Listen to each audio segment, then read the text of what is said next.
In the pallid dawn light, Miles Mulroney sat silently in his barely furnished Baton Rouge apartment, gently cradling a steaming cup of coffee.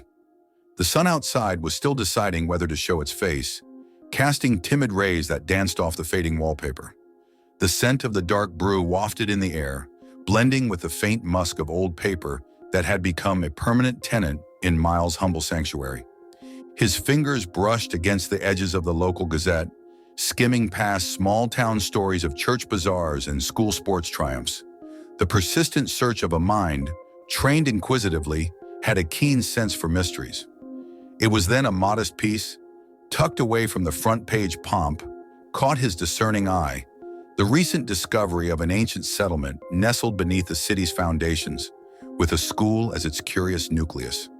A childhood marked by the somber tints of depression had left Miles with an insatiable thirst for meaning, a yearning that had coalesced into a relentless pursuit of stories waiting to be unraveled.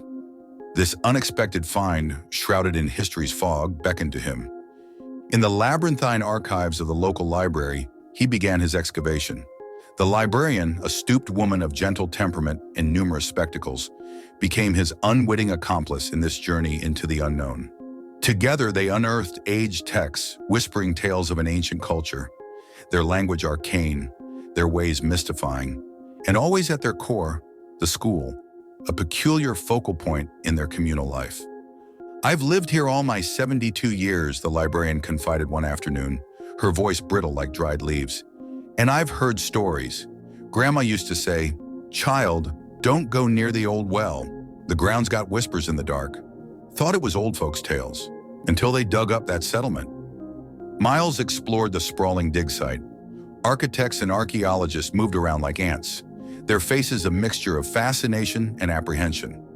The school was an alien structure, its architecture unsettlingly unfamiliar, covered in cryptic symbols that seemed to tease his comprehension. "Isn't it strange?" one archaeologist, a young woman with bright animated eyes, said, her voice hushed as she ran her fingers across the age-old etchings, almost like they were trying to talk to the stars. Days turned into nights, and then days again. Slowly, the town of Baton Rouge unfolded to him as more than just quaint southern charm. Each quaint smile hid a whisper, every rusty iron gate a secret. He found himself submerged in a narrative far more complex and far-reaching than he had anticipated. He was drawn into the story, like a moth to a flame, unaware of the creeping shadows that started to spill into his world. He was sitting in his apartment, staring at the cryptic etchings photocopied from the ancient school.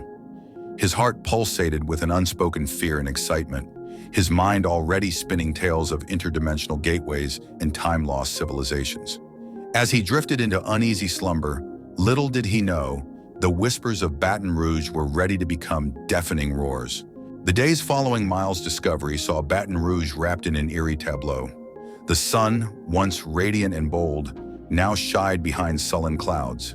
The air, thick with languid southern humidity, seemed to whisper silent stories, infusing the mundane with an undercurrent of peculiarity. His daily routine now wove through town, observing, questioning, recording. The people he interviewed spoke in hushed tones, their gazes often straying to the fenced-off archaeological site. Ordinary anecdotes hinted at a collective, primal fear, a sense of disruption that couldn't be articulated but was universally felt. The local butcher, a rotund man named Hank, recalled, "My dog, Buster, ain't been the same. He won't stop barking at the moon, and he's not the only one. It's as if the animals are speaking to something we can't see." Miles's mind was a whirlpool, capturing fragments of tales, whispers of strange occurrences. A night watchman reported ethereal, shimmering apparitions near the old school site. A teacher spoke of chalkboards that erased themselves only to reappear with strange symbols, the exact replicas of those found at the dig. Each story was a thread, and he was weaving them into a shroud that draped the town, turning it into a shadowy theater of the bizarre. The mundanity of his apartment became an archive of mystery, filled with newspaper clippings, scribbled notes, and the ceaseless chatter of the shortwave radio. At the heart of it all was the school. The labyrinthine structure seemed to pulse with an unseen life, its walls adorned with symbols that he was gradually beginning to understand. The narrative of an ancient civilization whispering through the eons was coalescing, the idea of interdimensional crossings etching itself into the tapestry of his thoughts. His research took him late into the night. Hunched over his makeshift desk, he pored over the cryptic symbols that seemed eerily reminiscent of gateways. It was as if he stood on the threshold of an uncanny reality, one just beyond his perception. One evening, in a quiet cafe, he met again with the young archaeologist, whose fascination with the school mirrored his own. Over bitter black coffee, they exchanged theories and findings. She confided, her voice a mere whisper. "It feels like we've stumbled onto something ancient, otherworldly, like we've torn a veil we weren't meant to." As he wandered back to his apartment that night, the town seemed to be concealing 1,000 murmurs beneath its stillness. He felt a twinge of dread intertwining with his relentless curiosity.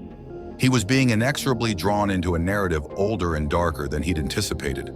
As the moon cast long, sinewy shadows across the cobblestone streets, he could not help but feel that he was venturing further into a labyrinth with no promise of a way out.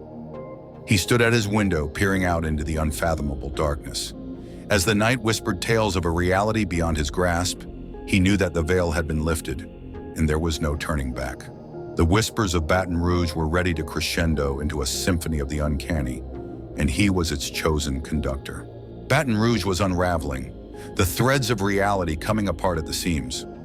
As the town moved deeper into the grip of strangeness, so too did Miles move further into the heart of the mystery that had consumed him. The murmurings of interdimensional gateways were now loud echoes, each finding a resonant corner in his mind. He saw the transformation in the townsfolk's eyes, now a canvas of vacuous stares and dilated fears. His interviews were now conversations with husks of their former selves, their voices a surreal mixture of disquiet and awe. The town was in the throes of a silent cacophony, its rhythm set by the pulsating, ancient heart beneath. In a chilling exchange, the local pastor confessed, "During the sermon, I saw them in the pews. Their bodies were here, but their minds, they were adrift somewhere else, somewhere I dared not follow. It's as if they've glimpsed something not of this world." Meanwhile, the archaeologists at the dig site discovered more unsettling details. Beneath the school were sprawling tunnels, each leading to a stone platform engraved with the same cryptic symbols that adorned the walls. It was clear that the town's ancestors were gatekeepers, somehow maintaining a delicate balance that had now been disrupted. Miles' conviction intensified with each discovery. Through a haze of sleepless nights and fevered days, he pieced together the chilling narrative. The town, the school, the gateways, it was a nexus, a locus of cosmic energies that had been disturbed and were now bleeding into their reality. His obsession cast long shadows on his psyche. Once a staunch pillar of logic and empiricism, he was unraveling, much like the town around him. His curiosity had given way to a desperate need to understand, to salvage some semblance of order from the swirling chaos. The nightmare of interdimensional bleed grew more tangible. The air hummed with static energy, making the skin crawl. Apparitions materialized more frequently, grotesque and formless. He found himself straddling two worlds, the ordinary and the cosmic, unable to fully exist in either. A dramatic incident occurred at the dig site. A violent tremor rocked the town, emanating from the school ruins. It brought a sudden and uncanny silence. The people of Baton Rouge, their faces bathed in terror, watched as an iridescent, shapeless form materialized above the ancient school and then evaporated into nothingness. In the stark silence of his apartment, Miles's reflection stared back at him from the window pane. The familiar face looked weary, weathered by the burden of knowledge he carried. As the tremors of the otherworldly disturbance reverberated within him, he knew he had crossed the point of no return. The gate was unsealed, and he was the reluctant sentinel watching as his world braced for the abyss. A tangible dread hung over Baton Rouge as the dawn broke, casting a ghostly pallor over the disturbed town. The gates were ajar, and the silence had fallen, revealing an alien symphony that now controlled the rhythm of their lives. In the heart of this event, Miles stood solitary, his soul ablaze with a sense of purpose. He had become the town's lone beacon, an accidental shepherd navigating through the labyrinth of the unknown. Each step into the abyss was a step closer to his inevitable destiny, yet he ventured on, entranced by the dance of cosmic shadows. Armed with his research, the cryptic symbols his guiding light, he descended into the unearthed ruins. The air was thick with a potent mix of dread and anticipation, and his heart hammered against his ribs like a desperate prisoner. The school was no longer a monument of history, but a throbbing nexus of interdimensional horror. Its labyrinthine halls echoed with whispers from other realms. The walls pulsated with unseen energy, and the air reeked of otherworldly decay. "I never believed in divine intervention," the young archaeologist confessed, her eyes haunted by the chaos around them. "But now I pray that whatever gods there may be, they guide us through this." The deeper he ventured, the more his reality disintegrated. He stumbled upon grotesque vistas of alien realities, a kaleidoscope of cosmic horrors that threatened to shatter his psyche. He was a microscopic speck caught in an infinite dance of realities, drawn in and repelled simultaneously. His journey reached its chilling zenith when he found the central chamber. The room buzzed with ethereal energy, an interdimensional vortex humming ominously in the middle. It was a beast of chaos, devouring and spewing realities with reckless abandon. His demise was not marked by triumphant orchestras, but a silence so profound it echoed in eternity. As he reached out to the vortex, an unfathomable entity lashed out, a grotesque, spectral appendage that wrapped around him. He was consumed by the very cosmic chaos he sought to understand, his existence snuffed out by an indescribable horror. Baton Rouge awoke to another morning, an uncanny calm replacing the seismic disruptions. The gateways were sealed, their menacing pulsations replaced by a haunting silence.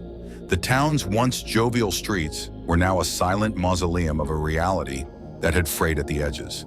The ominous specter of the school cast a long shadow. Miles Mulroney, the earnest journalist, was no more than a memory fading into the cosmic ether. His story served as a testament to the ephemeral nature of human life in the grand scheme of the cosmos. Baton Rouge and the universe beyond whispered their quiet lullabies to the fallen sentinel. The secrets were safe, the gates sealed, and the echoes of the ancient entity faded back into whispers. But the dread lingered, a silent reminder of the abyss that had once gazed back. Thank you for tuning in. If you enjoyed our content, show your support with a like and subscribe, and stay notified by hitting the bell icon. Expect more cosmic horror from Eldritch Tales Factory, and feel free to explore our other stories. See you in the next video.